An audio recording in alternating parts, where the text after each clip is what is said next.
Hello everyone, my name is Junrain Pabalion. We are going to talk about Philippine cartoons, political caricature of the American era from 1900s to 1941. So this book is written by Alfred William McCoy and Alfred. So there are over 377 caricature, but we will only discuss three of them because that is what is assigned to us. So the first one, we have equal work and equal salary. Why? So this in this caricature it talks about the American worker and Filipino worker. So refers na to tenfold difference in Filipino and American. So manual wages within the colony, but to move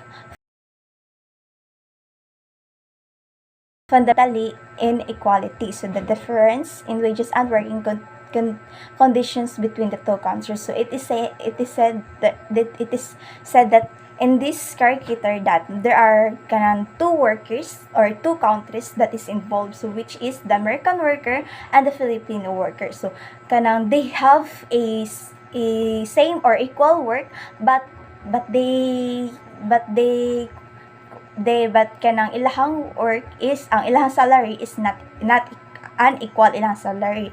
Why? Because the difference between American and the Filipino is lahi raman jud sila kay ang American workers, they have the same work with Filipino worker, but they have a bigger salary, while the Filipino worker, they have the same work with American worker, but they have, and in return they gamay ra ilahang salary. So for me, it is still exists in the person. So for example, an OFW, so overseas Filipino workers. So it is said di ba, OFW, they will go to another country, so that on country, because they can see that here in the Philippines they will have is a gamay na salary, but when they go to another country, they will have a bigger salary, they have a bigger opportunity in there that they will gain from their work. So mas mo kuan pa ang mga Filipino, moadto pa sila sa laing country kaysa mo stay diri sa Philippines. So that's why equal work and equal salary. Why? So that is concept. The second caricature is the result of co-education. So here in this caricature, so it is written by Vicente Soto. Vicente Soto, publisher of the Independent, was also a conservative moralist. So he seemed to feel that the Filipino could not win independence. So na-feel niya na dili siya nakuani kay Vicente Soto that the Filipino can't win independence until the Filipino lead shape a national character capable of bearing that burden. So when we say that burden is ang independence, so Vicente Soto that the Filipino needs to be educated so that they can win an independence. So in the past, so the Filipino the Philippine in the past is not educated well. Educated well, so that's why they can't have an independence. So they work hard, the Filipinos that time work hard to have an independence that we have today. So in the present, it is still exists. So it is said it still exists, not by country, but the Filipino in itself. So when we say it is still exists, it is said what I mean is independent people versus independent Filipinos versus dependent Filipinos. So because some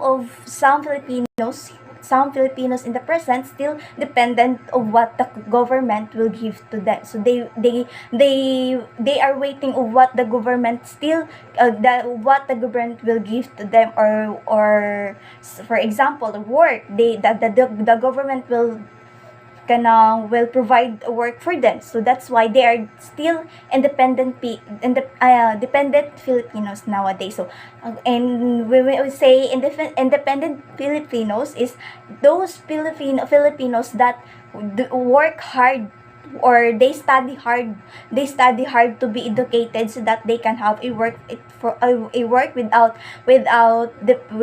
depending on the government. So that's why it still exists nowadays. So the third one is the loyalty of the Filipinos. So the loyalty in the Filipinos, in this caricature, the loyalty of the Filipinos was published on April 14, 1970s, only 10 days after the US Congress declared war on Germany. So and Germany and American and the kanang entered the conflict. So meaning to say that time Filipinos together with the American entered the conflict. So entered the war between US Congress and Germany. So the artist Fernando Amorsolo draws a wise, handsome Uncle Sam leading little Juan loyal and smiling on the road to war. So it meaning to say that the character of the loyalty of the Filipinos, because that time the Filipinos are loyal to the American colony. So they together with the American colony, the Filipinos together with the American colony, they entered the conflict, or they entered the war between US Congress and Germany. So it still exists. It still exists in the present. What I see now is they can it still exists in the present, as I can observe that we Filipinos still go back to the original, or our nationality, or what we have in the past. For example, the food in the past, or the clothes in the past, we still go back and can, because we have the calling of loyalty of what the Filipinos, of what is Filipinos are. So that's why it still exists. So that's all that we have talked about the three caricatures, which is equal work and equal salary. Why? And the second one is the result of co-education, and the third one is the loyalty of the Filipinos. So that's all. I hope that you understand what I am saying, or what I'm trying to explain.